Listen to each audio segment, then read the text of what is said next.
ಎಲ್ಲರಿಗೂ spectacles of love ಚಾನೆಲ್ಗೆ ಸ್ವಾಗತ. ಆಫ್ಟರ್ ಲಾಂಗ್ ಬ್ರೇಕ್ ನಾನು ಮತ್ತೆ ನನ್ನ ಚಾನೆಲ್ ರೀಲ್ ಸ್ಟಾರ್ಟ್ ಮಾಡ್ತಾ ಇದ್ದೀನಿ.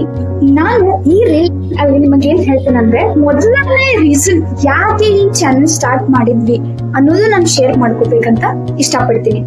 ದ ಮೇನ್ ರೀಸನ್ ಈಸ್ ನನ್ನ student life. Being a student, ನನಗೆ ಎಷ್ಟೊಂದು ಅಪರ್ಚುನಿಟೀಸ್ ಬಗ್ಗೆ ಗೊತ್ತಿರಲಿಲ್ಲ.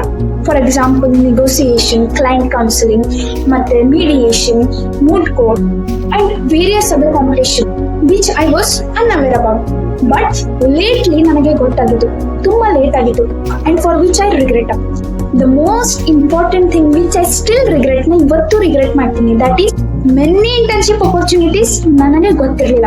ಎಷ್ಟೊಂದು internship opportunities, especially under the supreme court judge, high court judge and under supreme court advocate. So ಇದ್ರ ಬಗ್ಗೆ ಎಷ್ಟೊಂದು ಅನ್ಅವೇರ್ನೆಸ್ ಇತ್ತಂದ್ರೆ ಅಟ್ ಫೈನಲ್ ಇಯರ್, ಅದು ಲಾಸ್ಟ್ ಸ್ಟೇಜ್ ಅಲ್ಲಿ ನನಗೆ ಗೊತ್ತಾಗಿತ್ತು. ಅಂಡ್ ಮೆನಿ ಪೀಪಲ್ ನನ್ನ ಹಾಗೆ ಎಷ್ಟೊಂದು ಜನ ಅನ್ಅವೇರ್ ಇದ್ದಾರೆ. So that is our motto, that is an enlightenment to law students. ನಾವು ಅದನ್ನೇ ಫಾಲೋ ಮಾಡಿ ನಮ್ಮ ಮೇನ್ ಪ್ರಿಯಾರಿಟಿ ಲಾ ಸ್ಟೂಡೆಂಟ್ಸ್ ಕೊಟ್ಟು ನಾವು ಅವ್ರಿಗೆ ಎಲ್ಲೆಲ್ಲಿ ಅವ್ರ ಎಕ್ಸ್ಪೋಜರ್ ಸಿಗತ್ತೆ, ಗ್ರೋ ಆಗ್ಬೋದು ಅನ್ನೋದು ನಮ್ಮ ಚಾನಲ್ ಹತ್ರ ಹೇಳ್ತೀವಿ.